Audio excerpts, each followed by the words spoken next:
Good afternoon. This is CIVE633, Environmental Hydrology, and this is the 10th, beginning of the 10th week of the semester out of 16 weeks, fall 2021, and today is October 26th. And the subject today is the continuation of the coverage on the Salton Sea in California, in Imperial and Riverside counties in California. And so what I'm going to do is I'm going to describe or read with you or cover a presentation paper and article, actually, an article and presentation that I wrote more than 20 years ago when I studied the Salton Sea. I was studying the Salton Sea in the year 1997, so that's 24 years ago. Of course, the Salton Sea has been studied by a lot of people. And after that, I'll show a video that we produced in the year 2011. And as time permits, we will move to the next subject, the subject that actually belongs next week. Okay, so let me share with you, do I have Ryan in there? Okay, let me share with you the screen.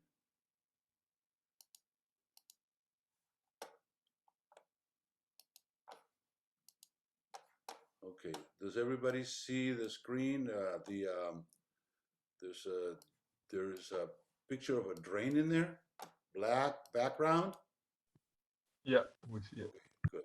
Is Ryan there? No. Okay. Okay.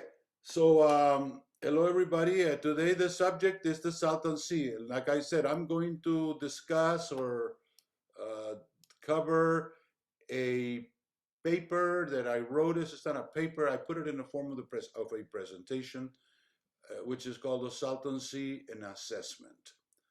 All of you already know, I already talked extensively about the Salton Sea. We have a lot of experience with this feature of our landscape, anthropogenic feature. The Salton Sea it's a lake, and it is entirely anthropogenic, meaning created by human beings.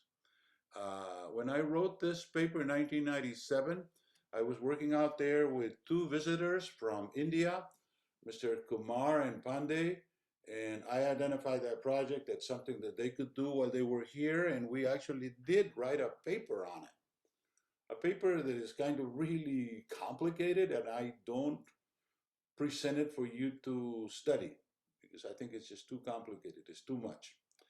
But this one is just a presentation, is an overview that I needed to do just to make sure we order our thoughts in regards to the Salton Sea. Now, let me restate that the Salton Sea, the problem of the Salton Sea is extremely complex. It just covers just about every field of endeavor that we can think of, all the way from weather, climate, irrigation, drainage, what else? Pollution, environmental pollution, politics, everything, covers everything.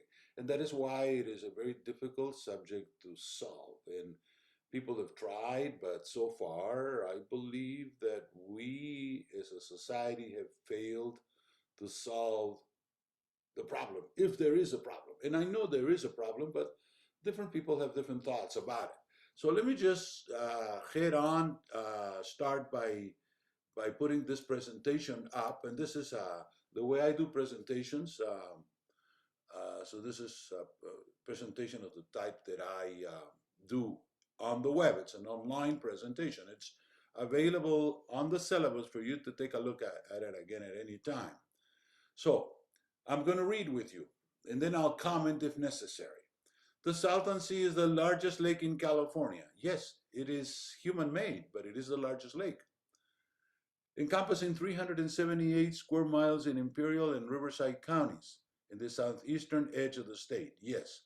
However, that number 379 to 78 is dated. It's a little bit old. It was at the time we wrote this. And I've tried to update or this report, but I kind of missed that part. 378 is an old number. It's a number uh, applicable in 1997 when we originally wrote this piece. But it has been coming down. And the reason why it's been coming down or decreasing is because we are not irrigating as much out there. We're supposed to be irrigating about 90 to 95%. Irrigation has come down and therefore drainage has come down. Since drainage is a byproduct of irrigation, it's usually a percentage. 10 to 20% of the irrigation goes into drainage. And if there's no, if the irrigation is reduced, the amount of irrigation reduced, the drainage is also reduced. Therefore, because the lake is fed by drainage, but agricultural drainage, it has had to reduce. Now, part of it, I think the largest portion of that could be attributed to the fact that 5% of the water in the year 2003, I believe the year 2005, it got diverted for allocation to San Diego. Basically, we took it. We took 5% of their water, and therefore, so much 5% has been reduced. Strictly speaking, it is not a sea, but a geological depression tucked between mountain ranges and lying below sea level. It's a graben depression below sea level. In the past century, it has been used as a repository for agricultural wastewaters originating in the Imperial Valley, which neighbors the Salton Sea to the south. Now, this is interesting. We can speculate how this happened. It happened 100 years ago. I wasn't there. You guys weren't there. But I can tell you we have enough perception of these things to tell you how it happened.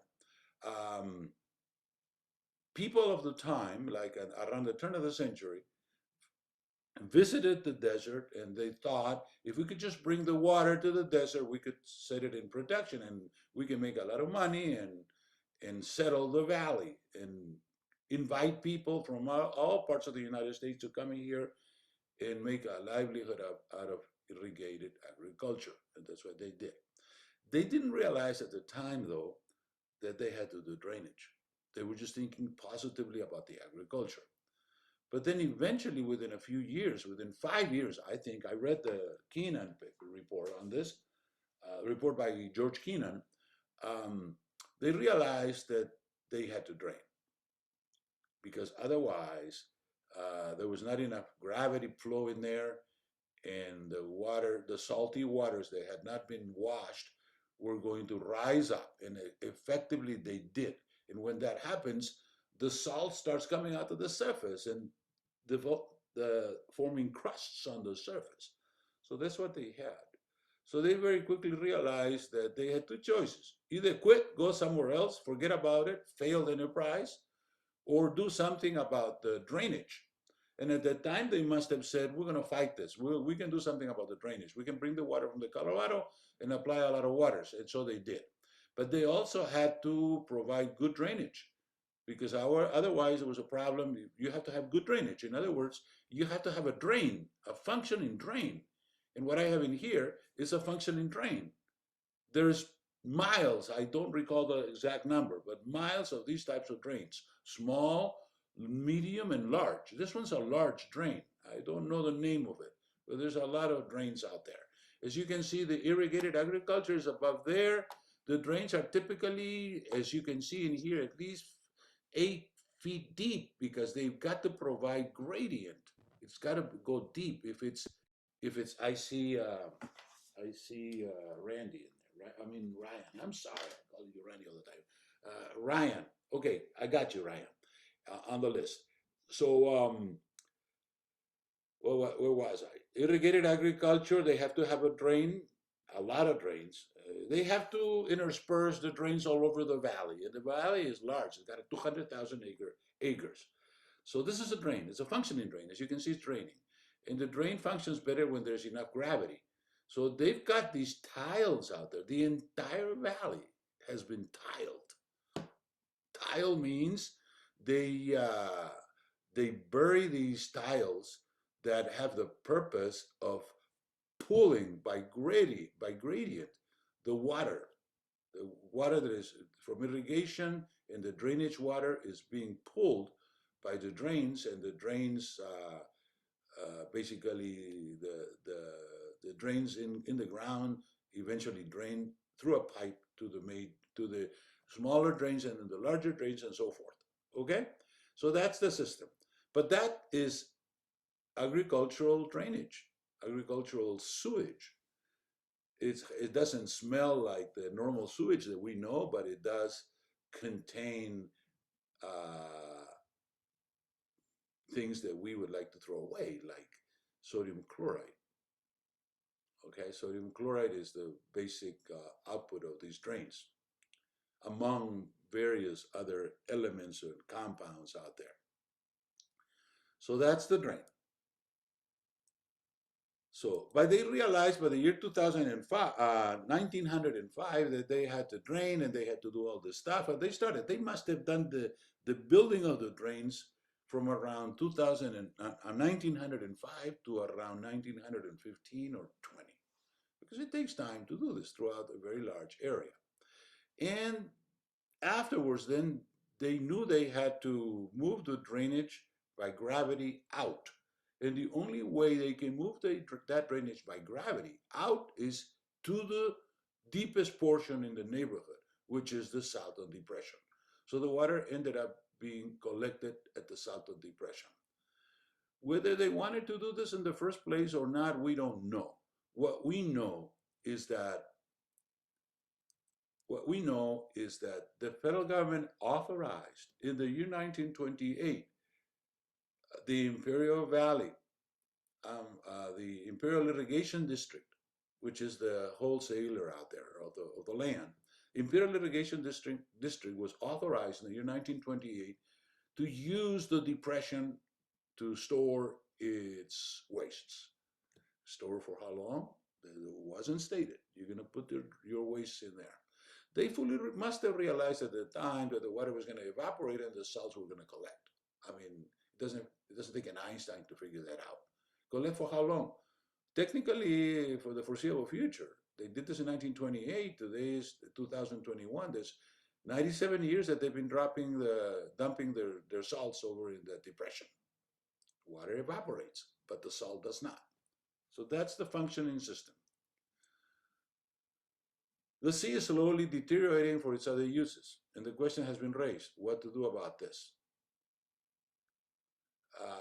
Original salinity at the beginning was 3,000, but it kept creeping up with the usage, of course. In the middle of its life, like in the mid-50s, mid-70s, when we measured it in 1997, it was increasing 500 parts per million per year. Now it's decreased a little bit because of the diminished usage. 500 parts per million per year means it goes 1,000 parts per million every 2 years. When we first looked at this number, it was 45,000 parts per million. That was the year 1997 when I first looked at the number. Right now, it hovers around 60,000.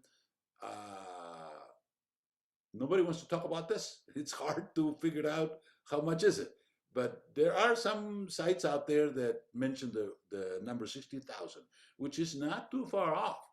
Because if you consider the 45,000 was a good number 24 years ago, okay? 24 years ago, if you put 500 in there, that means 12,000, 45 plus 12 is 57. I would say 58,000 is a good guessing number for the figure at this point. Should the sea, effectively a sink for wastewater, should be left to degrade slowly with time, or should it be restored? In 1997, the Bureau of Reclamation decided to design a project for restoration. They wanted to bring down the salinity from 45 or 50 to 35, because they said that 35 was a good salinity because it was salinity of the sea. So they could emulate the salinity of the sea and have another sea out there, which, by the way, they had in the 50s or 60s. So there's a whole bunch of Hollywood people that moved out there in the 50s and 60s, and they thrived from a tourist standpoint. But then eventually, these things continued to deteriorate. It added 500 ppm every year, and by the 80s, it was something that you could not be there anymore. It was no longer a sea, it was a saline lake. Okay, this document explores the various issues surrounding the controversy. It is a controversy because we don't know if we should fix it or we should not fix it. And if we should fix it, we don't know who's going to pay for it. Where's the money going to come from? We're talking billions of dollars, in the billions, not in the millions, billions. But billion is an easy number to say now. Even trillion is easy. So I honestly do not think that this is unsolvable. If you pour enough money in there, in the billions of dollars, my guess would be when we first did this guess, it was 10 billion. Now probably 20 billion. How much is 20 billion? It's a lot of money, but it's not a whole lot of money for the federal government. I don't think even for California. So it can be fixed if we wanted to, but we have not had the wherewithal to do it yet. Maybe we would in the future. Origin. The geologic depression is located, the, the geologic depression where the Salton Sea is located was caused over geologic time. That was millions of years. Mountain uplift and associated subsidence. Every time there's uplift, there's somehow associated subsidence around because the space needs to be filled. As the mountains in the vicinity grew, subsidence of the Earth's mantle led to the depression, with its lowest point at minus 278 feet below sea level. Sea level. I think that's a good number. The neighboring, I have not heard that it's coming down or up. The neighboring Colorado River, in its quest to reach the ocean, eroded and transported billions of tons of silt toward its mouth at the Gulf of California. Over geologic time, it formed near its estuary the natural levees which isolated the Salton Depression, protecting it from the eventual incursions of the river to the east and the ocean to the south. In other words, it became an endorheic system. It was not at the beginning, but over the course of maybe 5 to 10 million years, it was closed up. It became an endorheic system. Any water reaching the depression, either from local runoff or from the Colorado River during major floods, eventually evaporated, leaving a dry lake bed most of the time. That was called Lake Awilla.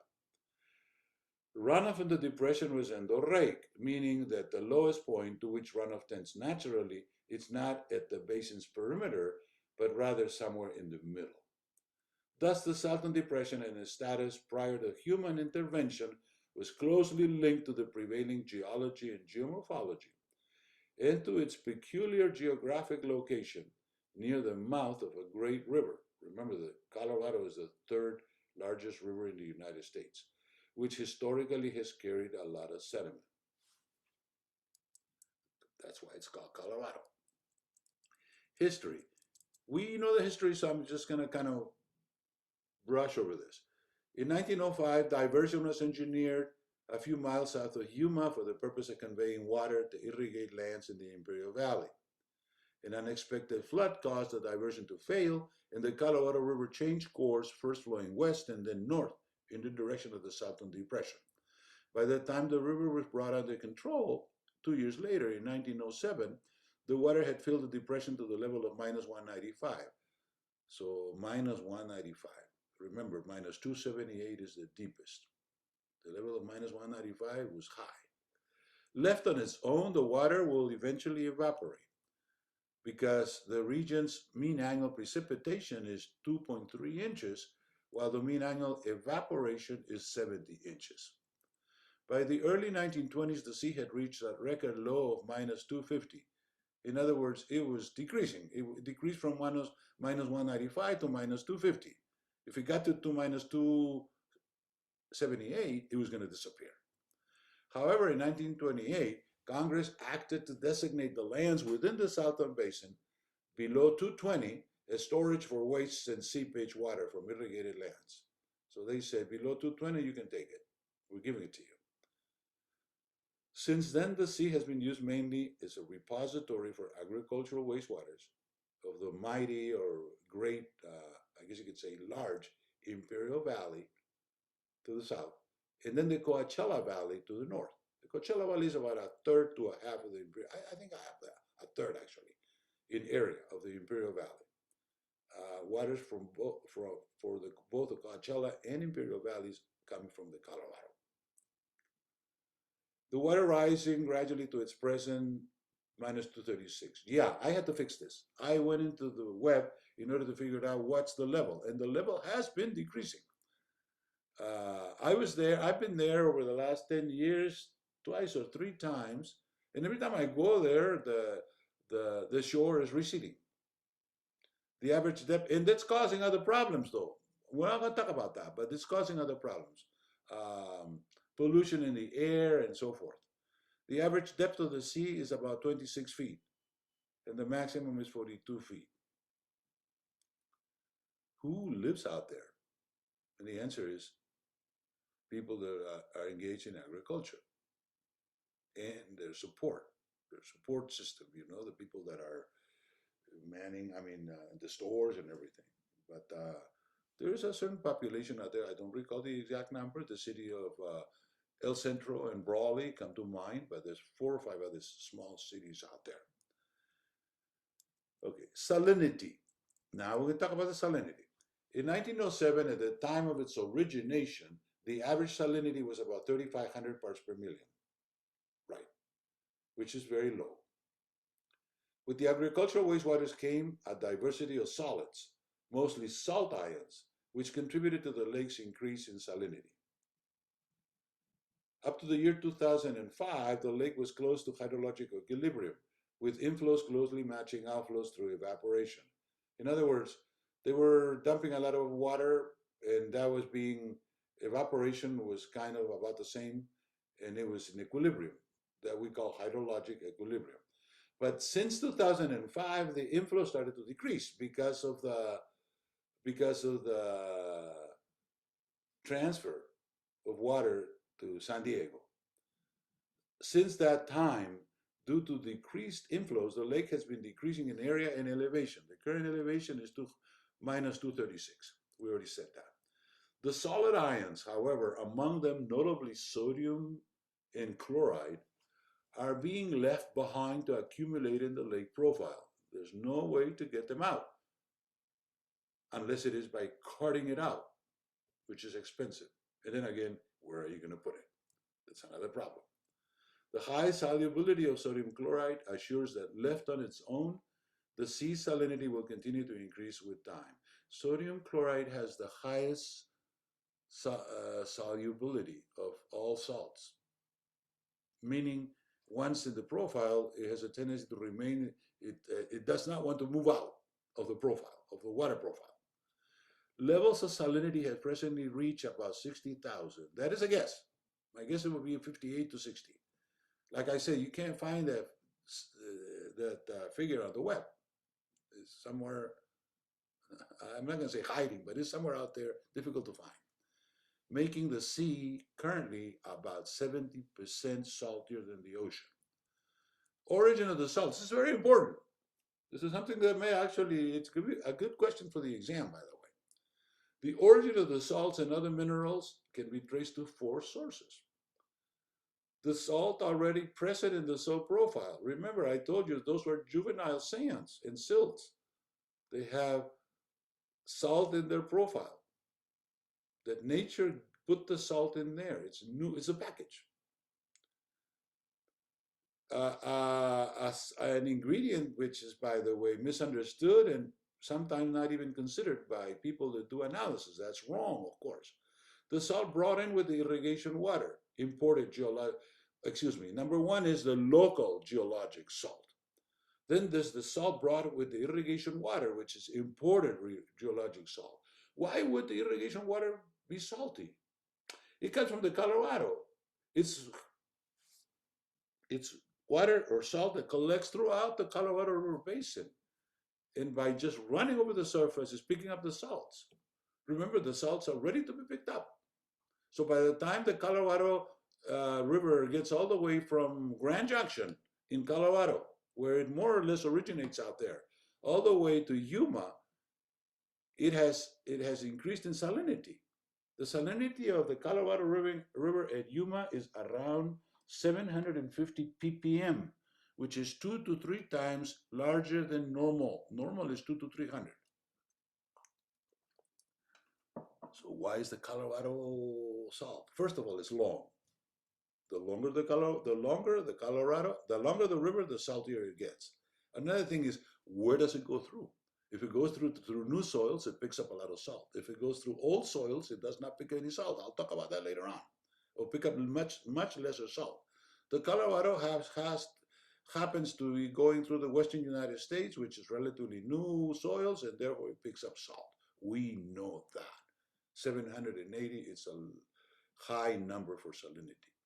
750 to 800 actually does vary. The salt produced by the weathering of the soil mineral is a result of irrigation. The salt produced of the weathering. Oh, I am mistaken in here. I should have read this before. The salt which is in the package is number 3. So which one is number 1 then? I'm sorry, I made a mistake. Which is number 1? Number 1 is the old salt from previous uses that is in the profile. Local geologic salt and local anthropogenic salt. In other words, the geologic salt, it's not our fault, but the anthropogenic salt, it is, because it's due to new usage. So I do apologize for confusing, but I did straighten this out. In fourth, the salt leached from the soil profile because of excessive fertilization. Because the fertilizers, some of them are salt, the potassium salts, the calcium, not calcium, magnesium. Magnesium and potassium are also salts, but they are used by the biosphere. So they are not wasted, or they are not considered to be wastes. We talked about this already. So those are the 4 sources. Again, local geologic, local anthropogenic, imported geologic, and imported anthropogenic. Fisheries and recreation. Initially, the Salton Sea supported a community of freshwater fishes that came from the Colorado River. Salinity increased, the original freshwater fish disappeared, and they were taken, the ecosystem was taken over by saltwater fishes. You know, the freshwater fishes and saltwater fishes. Between 1929 and 1956, the California Department of Fish and Game made numerous transplants of both fish and invertebrates with the aim of developing a sports fishery in the sea. Of the numerous sport fishery species intentionally transplanted, only 3, the corvina, sargo, and bardella, survive. Laboratory research has shown that spawning of corvina does not take place at salinity levels exceeding 45,000 ppm. So it was to be expected that the fish would actually eventually die. Other recreation activities at the sea include boating, or it did include, by the way. Now it's been diminished. But 30, 40 years ago, it was thriving. Water skiing, hiking, and bird watching. My understanding is that the lake, it doesn't look good, so therefore people don't want to go out there to play. As the lake deteriorates, so do its other uses. It's a mistake in there.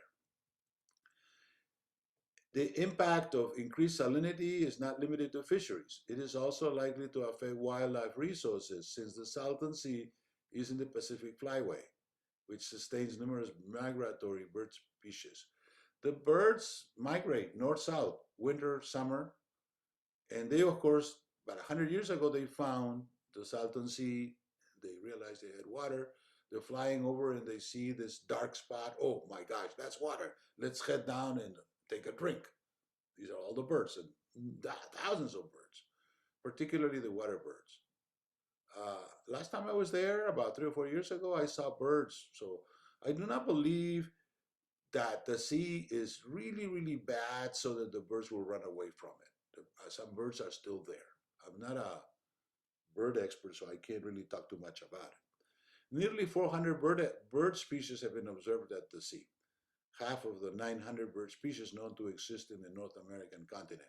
So it is a very popular place for the birds, for the migratory birds. Status. Currently stands the Salton Sea serves 3 purposes.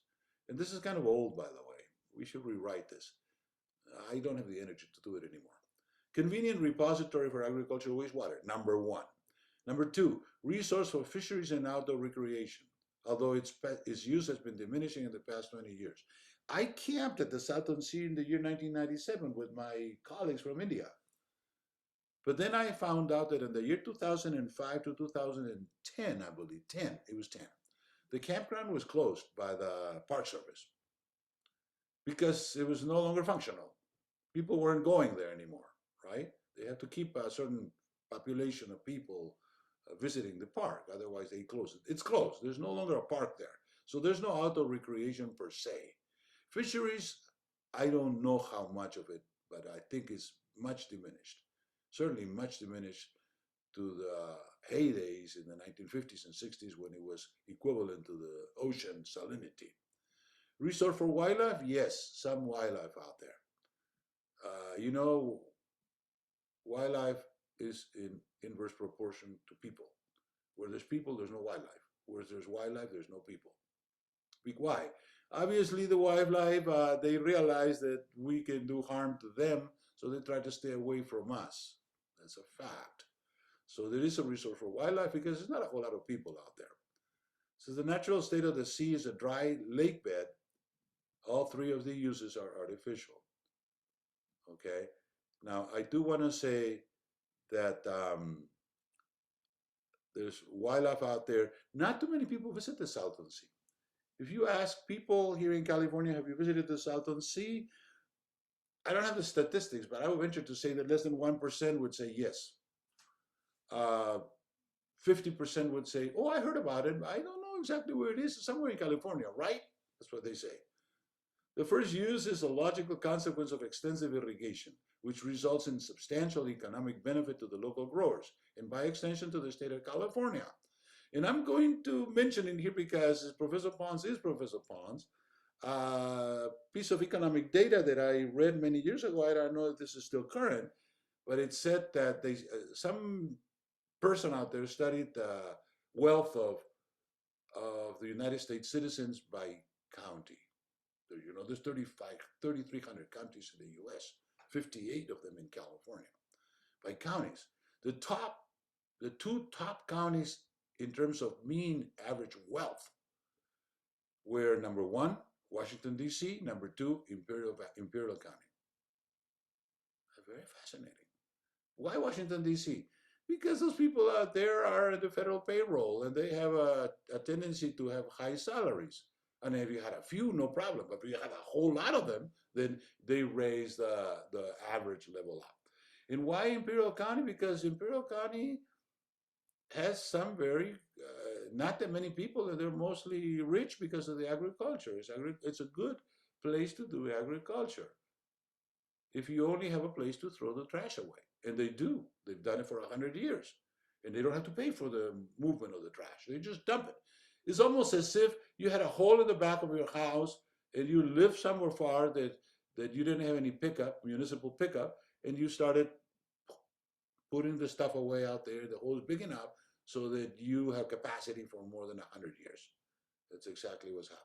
Only that your trash is solid and is not likely to evaporate, while their trash is liquid and most of it evaporates. All that is that's left is the percentage of salt. The salt does not evaporate. Okay. The second use admittedly would not exist if it were not for the first.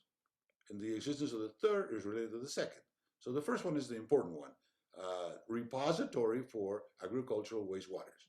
Thus, in the Salton Sea, the needs of the agricultural enterprise are closely intertwined with society's perceived needs for recreation and wildlife. Once they had the agricultural enterprise, they came up with recreation and wildlife. They didn't realize wholly at the time, though, that it was going to get worse with time. In 2003, decision was made to effect an annual transfer of 200,000 acre-feet of water from the Imperial Valley to San Diego County for urban use. Now, they would get 4 million. They had to give us by legal, by lawsuit, they had to give us 200,000. So basically they gave us 5%. Does not amount to much, but when they talk about agriculture, it could be. After 2019, with the transfer in full force, the reduced 2019 is already gone. The reduced inflows to the sea will produce a shift in the hydrological equilibrium to a lower sea level. In the past 18 years, the lake elevation has increased 9 feet, reducing its footprint accordingly. What to do? Left on its own, the lake salinity will continue to increase gradually. That we know. Is that bad or good? Well, I mean, let's take, for comparison, Salt Lake, the Salt Lake of Utah. the Colorado, the Colorado River was in the lake about maybe 10 million years ago. Then about 6 to 7 million years ago, it broke through the Colorado Canyon and it started draining the salt. So the Colorado River is not only draining the salt that it's picking up now, it's also draining the salt that was accumulated through millions of years out there. So nobody, I don't think, can calculate the difference. I mean, you could, but I have not seen figures of that. Basically, when the water from the Colorado drains over here at Yuma, it's bringing a portion of the new salt and a portion of the old salt. Now, it's bringing a fraction of the salt is new and a fraction is old. Why? Because the watershed, the basin was in the rate, and it had already been collecting salt for a long time. Salt is the byproduct of the living of nature. Salt is the byproduct of nature. Okay, so left on its own, the salinity will continue to increase. The fish will disappear, and this will affect the wildlife. Right, if there's no fish, then the birds are going to have to find some other place, because those birds actually do eat the fish, by the way. One use will remain, that of serving as a dump for the wastewaters. The veritable brew of chemical constituents and elements, including selenium. Selenium, I already told you, is a product of California geology. It's everywhere. Will have to be monitored carefully to avoid a repetition of the Kesterton Reservoir incident in California's San Joaquin Valley. It appears too, although I don't have data to back it up, that the amount of selenium in the San Joaquin Valley is a lot greater than out there in the Imperial Valley. But there's some selenium in the Imperial Valley. In this case, a much smaller human-made lake, also a repository for agricultural wastewaters, was used by birds who eventually became sick and perished from ingesting large quantities of selenium and other toxics. 1 part per billion selenium is a nutrient, and 1 part per million is toxic. It can kill you. It can kill humans. It can kill animals. It has happened. The latter, brought in trace amounts with the water, had accumulated the concentration that became lethal to the unsuspecting birds. The birds didn't know. They didn't read the signs. Restoration. Barring no action, the alternative is to restore the sea so that it can continue to serve its other uses. Like some people say, leave it the way it is. In 120 years, it will become a salt lake. Only like the Salt Lake. The salinity of the Salt Lake in Utah is around 120,000. So if this is 60,000, it is collecting, it will take 120 years to become as saline as Salt Lake. 120 years, so that's in the year 2240. Right. Yeah, right. 2040, 120 years. Easy to say that. I mean, it can be extrapolated, barring no action. But people have argued, the Bureau of Reclamation in particular, back in the late 1900s, that we should pay for it, that we should fix it. We did it, we messed it up, we should fix it. So there's all kinds of people in the political spectrum. There are those that say, yeah, we should fix it, we're environmentalists, we should defend the environment and so forth. Let's do it, let's pay for it. And there's others that say, no, we don't want to pay for it. Leave it there.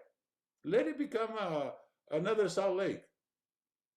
So there's a political spectrum. So then when decisions are made, they have to be made by the politicians, and the politicians are elected by the people. Basically, the decision to clean or not to clean is done by you guys. Okay?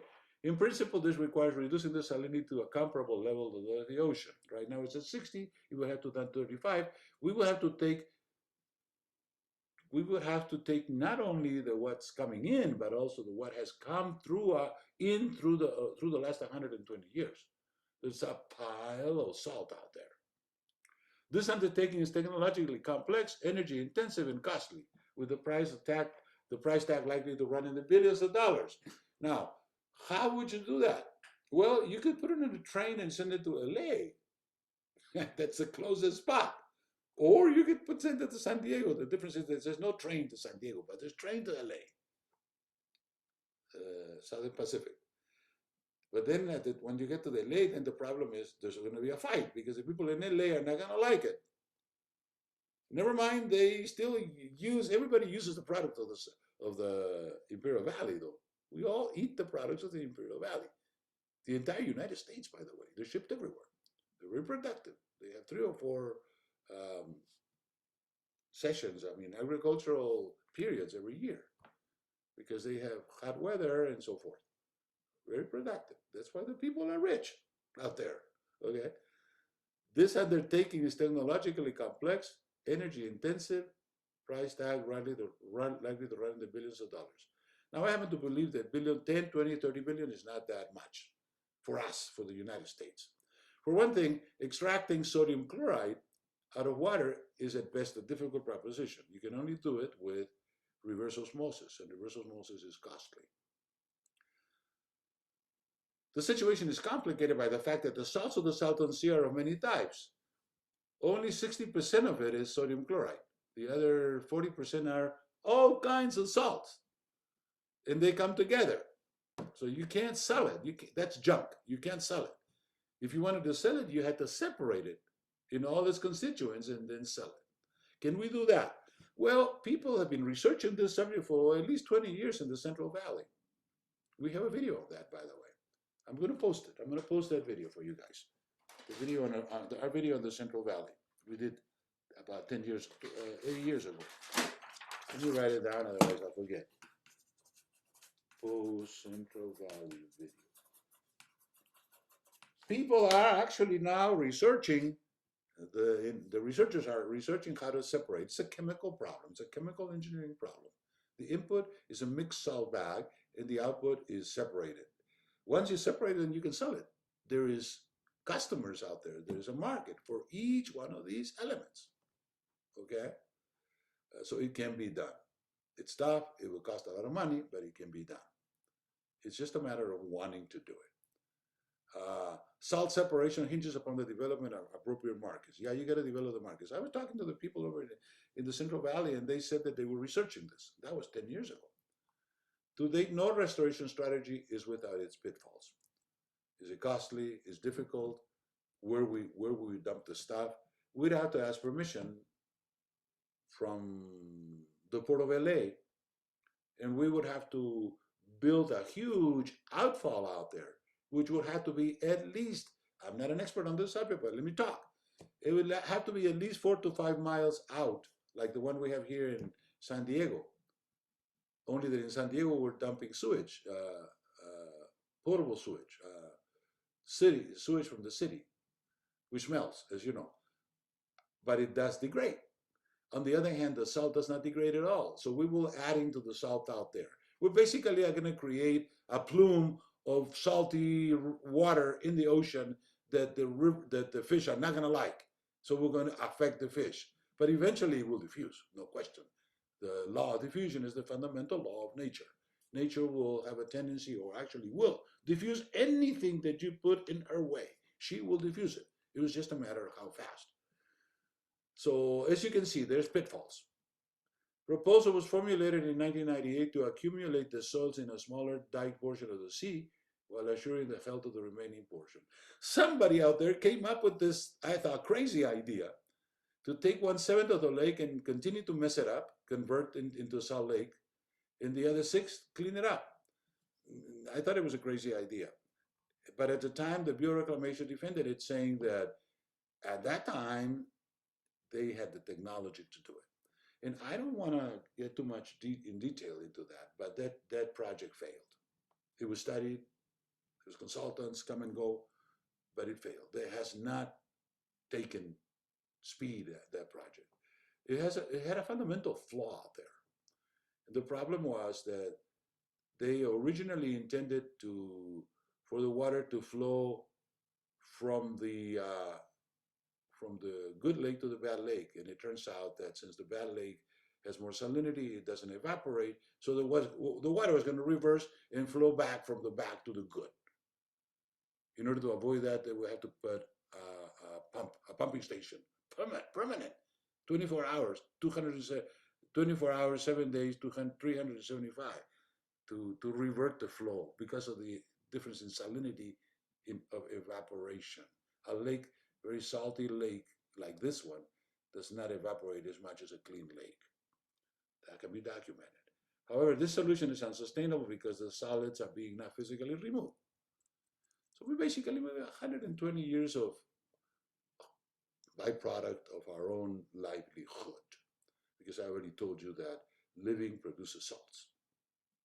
Our own livelihood. The entire United States, right? Everybody's been benefiting from this, not just California. Strategy, comprehensive 5-step strategy formulated here. Actually, this is kind of a bit too much, but I'm going to go there anyway because I'm already almost there. The first is the recognition by society of the root of the problem. We have met the enemy, and he's us, or he or she's us. We are responsible. The primary cause of the current predicament is the unsustainable use of the Salton Depression as a repository for agricultural wastewater. Because everybody's talking about it. It's not, it didn't disappear. It's out there. If you want to go see it, you can see it. Although very few people choose to do it. The second step is to accurately characterize and quantify the solids, both those now present in the soil profile as those that are part of the current inflows. This will be useful to choose the best treatment and disposal strategies. So this is a chemical engineering job. Third step, to develop a plan to extract the solids and to dispose them in an appropriate manner. The fourth step is to treat the new inflows to remove and dispose of the solids, paralleling the procedure for the treatment of domestic and of industrial wastewater. So you gotta fix what's already there and fix what's incoming, if it does continue to continue, if we continue the agricultural enterprise. We have to do the present and the past. The past is 100 years, and the present is for the future. These two last steps will be expensive and that also challenge the best available technology. The fifth and last step is the crucial step. Who's going to foot the bill? Who's going to pay for this? The answer, of course, is everybody. We all benefited from it. Political action will determine how producers, the growers, and consumers, society will share in the cost of the restoration. Like I already told you, the producers have not been paying their share. We know that. I mean, it's in the evidence. And we haven't either, because society at large has not. We had a dump out there and we've been using it for 100 years. So I've asked you to come up with some answer. And of course, I do realize that it's going to be an exercise in, I don't know in what. I don't want to say futility because that sounds bad. But I want you to write something out based on what you have heard me talking about and based upon your judgment. What do you think should be done? Should we clean it completely, clean all the mess up and go back to zero? Or should we just leave it as is on the both extremes of the political spectrum? Leave it as is. Don't touch it. It's okay as is. Not too many people see it, but some people do get affected though. So I'm going to stop there because I finished here. And now I'm going to go to the video. I do want to show you the video. I like this video. It's a 4-minute video.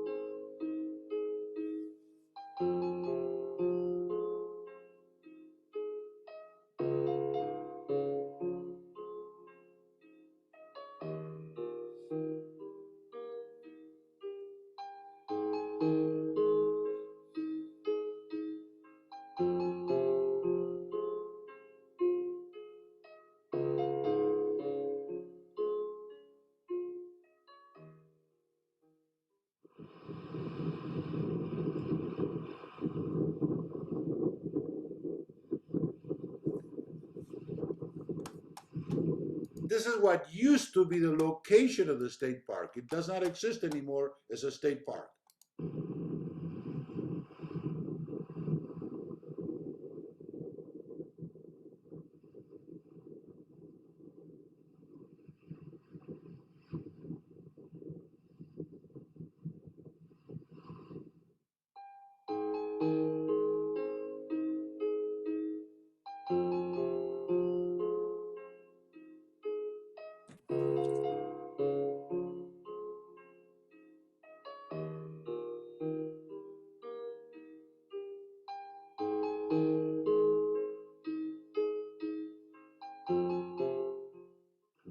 this is the east shore of the Salton Sea at Bombay Beach, California. We are south of Minca, over there, to the north, and north of Calipatria, here down to my right to the south. As you can see, we've got the Salton Sea in its entire majesty over here. When you talk to people in San Diego as well as the rest of California, and perhaps around the United States, where is the Salton Sea? They kind of think a little bit about it and they respond, I've heard about it. Most people don't realize that every iota of salt that was ever produced in the Imperial Valley resides right here.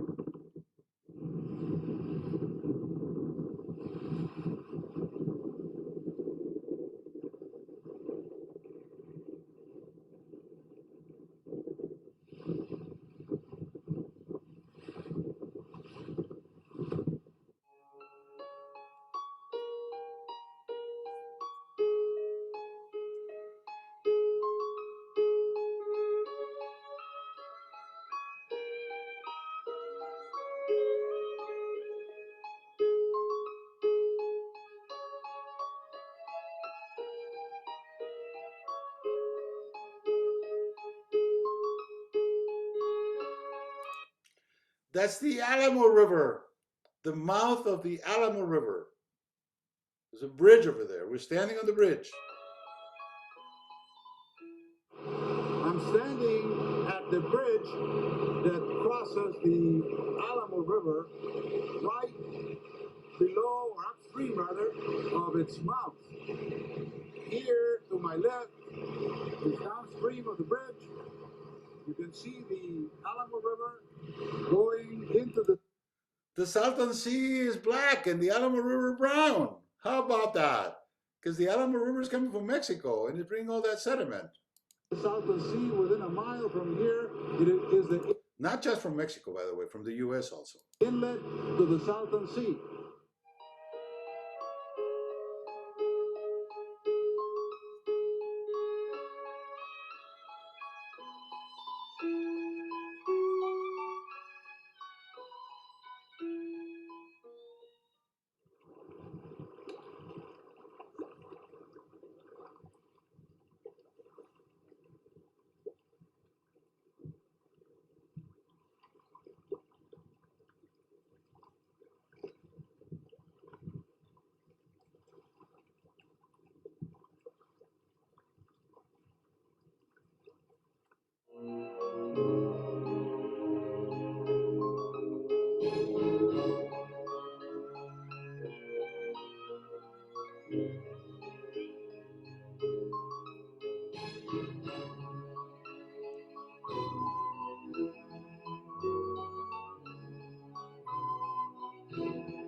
Okay, so we are done with the river and lake restoration section.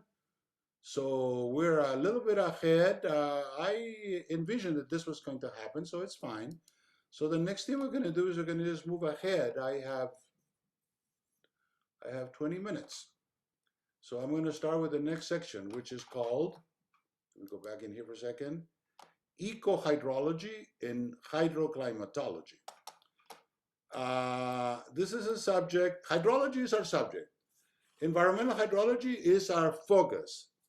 So how that relate to ecohydrology? Well, ecohydrology is a new concept. It's only about 20 years old. Hydroclimatology is maybe a little longer than that, maybe 30, 40 years old.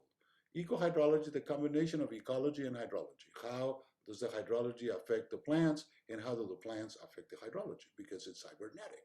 The behavior is cybernetic. It's a feedback mechanism in nature. Hydroclimatology is the combination of climate and hydrology. You have a lot of climatologists out there, but in order to study hydroclimatology, you also need to know hydrology, a little bit of well, actually quite a substantial amount of hydrology.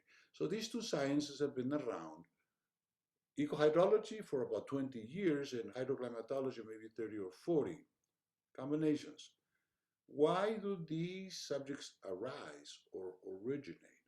And the answer is because we felt a need maybe 20, 30 years ago that it was not enough to go into discipline and stay within it.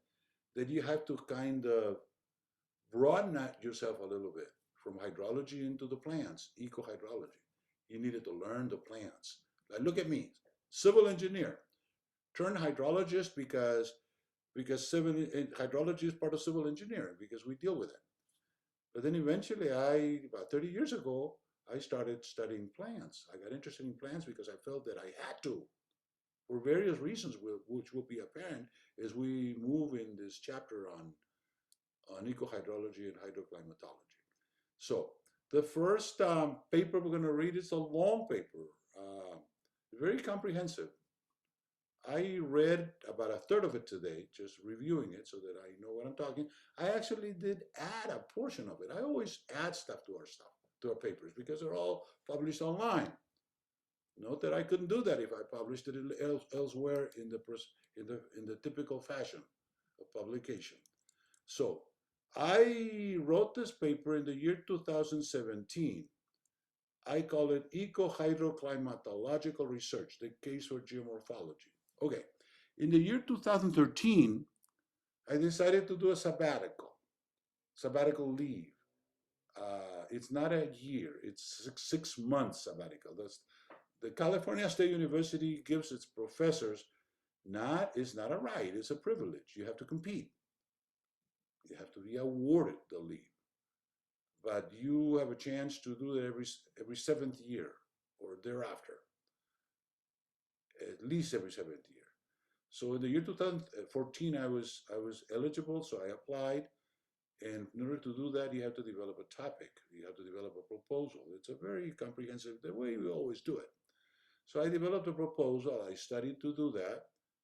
And I decided to come up with a new field, ecohydroclimatology. I was going to join ecohydrology with hydroclimatology and call it ecohydroclimatology. Study plants, water, and weather together without any distinction. Okay? So I Googled the thing. I think I mentioned this to you before, but it bears repeating. I Googled the subject and I thought, optimistically, I wasn't going to find anybody. But I did find one person in India, a professor in India. And it's one of the universities. India's got tons of universities, a lot of people out there. A professor in India, somewhere out there, middle India, had already developed this word, ecohydroclimatology. And so then I decided to be number two. I said, I'm going to do this. I'm going to pursue it. And we developed the proposal. We were awarded not the contract. We were awarded the sabbatical.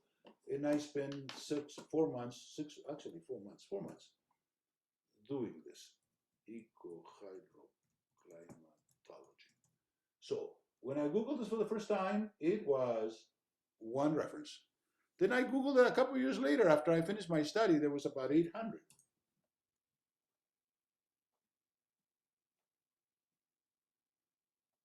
800. That's something wrong in here. Maybe I misspelled it. Whatever it is. It says 800. It hasn't increased too much. Not too much interest in the last few years. It says 800. I'm surprised. I thought it was going to be 2,000 or 3,000. Okay, whatever. 800. It went in the last 7 years from 1 to 800. Ecohydroclimatology. It's a kind of a new field. People haven't really gotten into it. It's complex. It requires that you know your plants, you know your hydrology, and you know your weather, climate.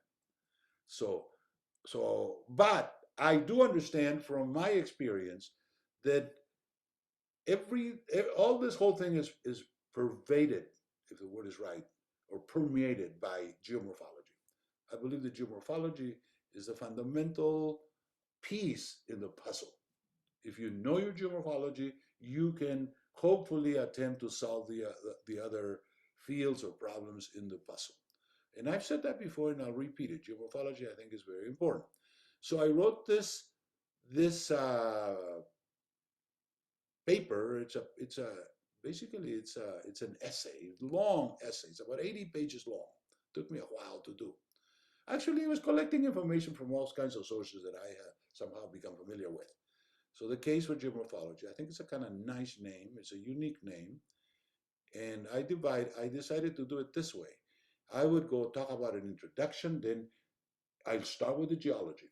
Then I go to the geomorphology, then the climatology, then the hydrology, then the ecology, like in a step-by-step fashion, getting complex, more complex as you go.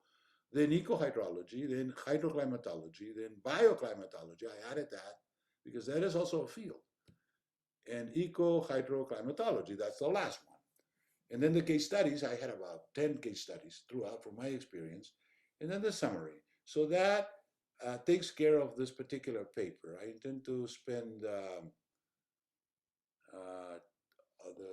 the remaining part of the session today. It's about 15 more minutes, and then one whole session next week on this, perhaps, and even more. I do want to stress that this is very important. Fortunately, though, this paper is very readable, meaning it doesn't have any equations. Somebody very smart said one day that the readability of a paper or a piece of work is inversely proportional to the number of equations. If the paper is full of equations, it cannot be read. If a paper doesn't have any equation, maybe you can attempt to read it and understand it. It also depends on the quality of the writing, of course. And Professor Ponce has been around for a long time. I do believe I'm a good writer. People say that. Okay?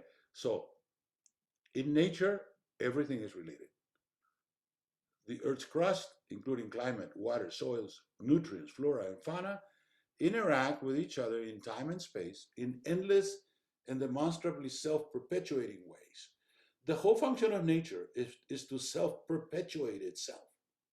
And that's why we're here 3 billion years later. Life has a way of self-perpetuating itself. Humans have endeavored to explore nature. We, at the beginning of the year 1800, so for about 250 years, have been splitting science and nature into fields. Why? So that we could study it, because we realized, belatedly or whatever, we realized that not all knowledge that was exploding at the time, 200 years ago, could be fit into one brain. The brain's only, I don't know, a pound or a couple pounds. You can't, it's a computer.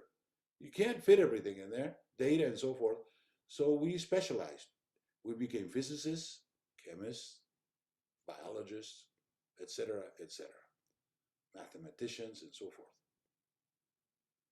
Okay. Over the past 2 centuries, the development of scientific fields have produced a wealth of knowledge. This knowledge has been forthcoming, but it has been at the expense of the holistic view. Nobody has a holistic view. It's hard because you have to know everything. That's why I developed the model of the Calla Lily. Remember, I talked to you about that. One must know a whole lot about a little and a little about a whole lot. A whole lot about a little so that you can feed yourself, and a little about a whole lot so you can understand and talk to other people. Because if you only know the narrow part, you cannot talk to other people. As a matter of fact, they won't talk to you on top of it. Okay? I have stories to tell you that. I should share with you a recent story. Let me put it in here. A recent story that recent video on this particular subject of assessing the breadth of knowledge. Over the past 3 decades, the new horizon is no longer sufficient to concentrate on one field. Such an approach may achieve disciplinary wonders, but it fails to describe the interaction between two closely related fields, for instance, hydrology and ecology. The new paradigm is the interdisciplinary approach. The National Science Foundation, 20 years ago, roughly 20 years ago, I know it was 30 years ago, decided that they weren't going to take any more projects unless they had some interdisciplinary component in them. Can you believe that? They forced the issue of interdiscipline. National Science Foundation. Okay. strives to connect related fields in a knowledge continuum, seeking to describe nature in a more comprehensive, holistic way. Ecohydrology studies the relations between flora, fauna, and the hydrologic processes. Plants and animals cannot exist without water. We know that. Thus, the rationale for the study of the relations between them. These relations are at the crux of a relatively new science of ecohydrology. I must say, though, at this time, that I started my experience with ecohydrology in the Pantanal of Mato Grosso in the year 1979. I went out there, freshly got out of college, knowing only water, and I got over there and found out that the situation was not just water. They would hire me because of my in-depth knowledge of routing, but I had to learn the other stuff, and I quickly did it because otherwise I was not going to really be able to relate to the other people that were out there. I already told you that. Ecohydrology studies the relation between flora and fauna. Climate and the hydrologic cycle interact with each other. Simply stated, one cannot be described without the other. A case in point, very important case. Does rain produce vegetation or does vegetation produce rain? Fascinating question. And the answer is neither. The system is cybernetic. Not the potted plant that you have out there in your window. That's not cybernetic. Nature did not put that potted plant in there. If she had to do it, she would have done it in some other way. But we with our wisdom, decided to put a potted plant for decoration, or potted anywhere, not just in the window. That you got to add water because it doesn't rain in there. You have to add the water. So in that case, yeah, you have to add the water. But that is an anthropogenic system. It's not a natural system. All natural systems are cybernetic. In other words, you can't find the cause or the effect. It's kind of immersed together. So this dichotomy is at the center of the science of hydroclimatology, the study of the relations between climate and water, including rivers, lakes, groundwater, and oceans. A step in the right direction is the new science of ecohydroclimatology. We created this in the year 2014. The combination of ecohydrology, which had already had risen, and hydroclimatology was there for a while. Flora and fauna interact with the surrounding geology, water and climate, in a variety of ways. The fundamental aim of nature is stability, embodied in the concept of dynamic equilibrium, which recognizes the presence of change within an essentially stable system. When the biologists out there in Mato Grosso were talking to me about dynamic equilibrium, I honestly thought in my ignorance that they had made a mistake. Dynamic is non-equilibrium in engineering. So you cannot say dynamic equilibrium in engineering. It would be a mistake. But that's engineering. It's totally man-made. Nature is in dynamic equilibrium. So there's a different type of dynamism, whether you're talking about physics or biology. I learned that. I learned not to say that dynamic equilibrium was wrong. It's actually correct in their field.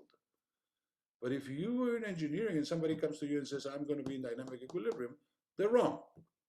Dynamic means non-equilibrium in engineering, in physics, in mechanics, but not in biology. Ecohydroclimatology is the study of the relations between ecology, hydrology, and climatology. This report explores concepts of geology, geomorphology, climatology, hydrology, and ecology. I added climatology in there of the four relations or fields that we covered in the study of the Pantanal of Mato Grosso. Remember that? We already read that. The aim is to research the whys of nature, currently hiding at or near the limits between these disciplines. Oh boy, dude, I know this stuff. I once wrote a paper in the verge between water, surface water, and groundwater. And it went for a review to groundwater people. They did not understand the surface water part. They declined it. It should have gone to somebody that knew both, but there were nobody available to do that. So the editors, just trying to find the easy way out, they sent it to people that they knew. I made a mistake of putting on the title groundwater or something. So they said, oh, this is a groundwater subject, let's send it to the groundwater. And of course, that was not correct because the subject was not groundwater. It was in the midst between both surface water and groundwater, which is one of our specialties, but we were turned down, by the way. Then we subsequently had to publish it on the web. This was about the time when the web was coming up, so we published it on the web. No problem. I do believe that people do read the stuff on the web, and eventually it will take over. It will take some time, maybe 20, 30, 50 years, but it will take over. It is posited here that geomorphology serves as the glue that ties the other fields together. Several practical examples have made the case for geomorphology a veritable one. Geology, the mother of all sciences, or I guess you could say the father of all sciences, because I do believe that the mother is geomorphology. The father and the mother, geology and geomorphology, they get together in nature. Geology can be used as a means to study the history of the Earth, its past climates, and the evolutionary history of life. You can find in geology the fossils that tell you what happened 100 million years ago. Otherwise, you couldn't do it. It's written in there. That is how Humboldt, who was by training a mining engineer, became a botanist. Can you believe that? What a jump from mining engineering to botanist. Not too many people know because they haven't read his biography that Alexander von Humboldt, the famed, renowned German scientist of the 1800s, was by training a mining engineer. But he, for some reason, decided to go to Latin America, South America, to study the science, the general science, everything. I'm sure that he found that mining engineering was too narrow. I'm guessing here. I wasn't there. And then he was a person that liked broad things. And he started to diverge, or rather to expand into other fields, water, right? And biology, and eventually got into botany. As a matter of fact, I happen to know this because I've written a paper on this. I should put it down. I'm going to write it down. Humboldt paper. That Humboldt was called upon to Venezuela because he was a studious guy. He knows his stuff around the world. You know, he was a Germany scientist. He was rich. He didn't have to, if I may say so, he was rich, independently rich. He was wealthy.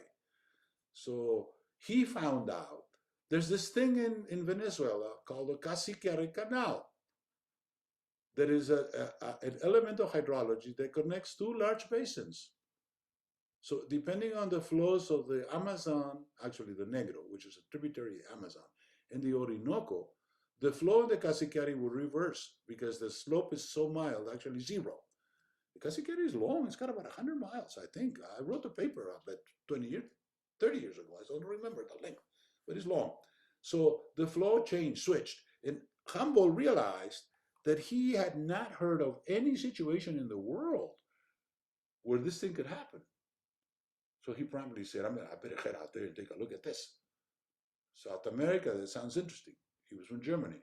So he landed in the Caciquere Canal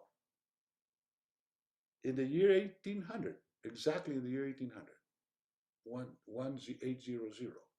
And he proceeded to study that, and he was over there. He traversed the Caciquere Canal from Venezuela into Brazil. And then I guess he had permission to be in Venezuela.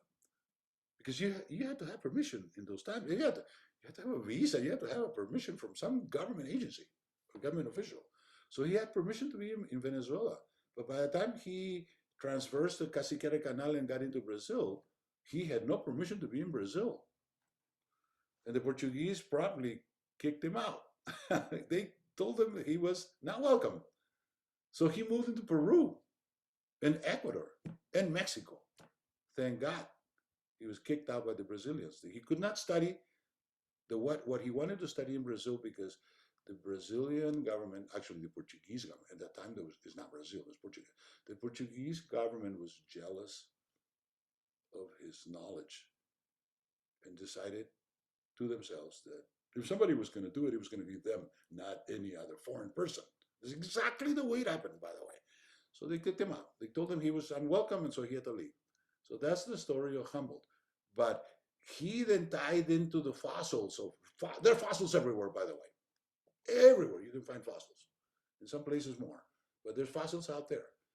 Uh, Civil engineers have a specialty. They dig 20, 30 feet of dirt in order to put some project in there, and all of a sudden you end up with fossils. Because that's exactly the way it happened, right? There's a whole field in that area for civil engineering, by the way, to uncover the fossils when you do the projects. Okay. Closely related to geology is the field of geography. So Humboldt was a geologist, basically a geologist. Mining engineers are geologists by training. So how is it that now, when people refer to Humboldt, they don't call him a geologist, they don't call him a mining engineer, they call him a geographer, the great geographer Humboldt. I believe that is a misnomer. I bet if he had to do anything about it, he would not have done it. He was a scientist. The geography people are not scientists. I don't want to talk too much about it. But the geography department in San Diego State is part of the arts and letters. Well done. It's not science. That's a fact. Okay. So I believe that it is not a good thing, or I guess it's been very common, but it's done. Humboldt was a great geographer. No, not a geographer. He was anything but. But he did study geography because geography is everywhere, everywhere. Okay. The domain of geology is the Earth's usable crust, loosely interpreted as the layer of surface about 10 kilometers thick. That was the work of Shebotarev. The Russian gentleman, actually, Shebotarev was Russian. His name sounds Russian, but he was working out of Australia. He moved to Australia early in his life, and he did a lot of very good work, and we're going to study Shebotarev later on. In 1955, he wrote a very great paper where he said there's water in the 10 kilometers of the surface. If you want to find any water further down, you're not going to find it, or it's going to be too salty and you won't be able to use it. And it will be extremely expensive to get rid of the salt. You don't want the salty water. Okay. While it is recognized that certain geologic, although I should say that about you don't like the salty water, that's taken with a grain of salt. About that is a pun, I guess I could call it. Because nowadays people are actually pumping the salty water and use it not for drinking. So if you're not going to drink it, you can use it. You can still use it, right? I don't know exactly the name of it, but it's very controversial these days. To pull salty water out of the ground, then use it for whatever you're going to use it, and then dump it around. That means messing the land surface with the salty water that came from very deep in the ground.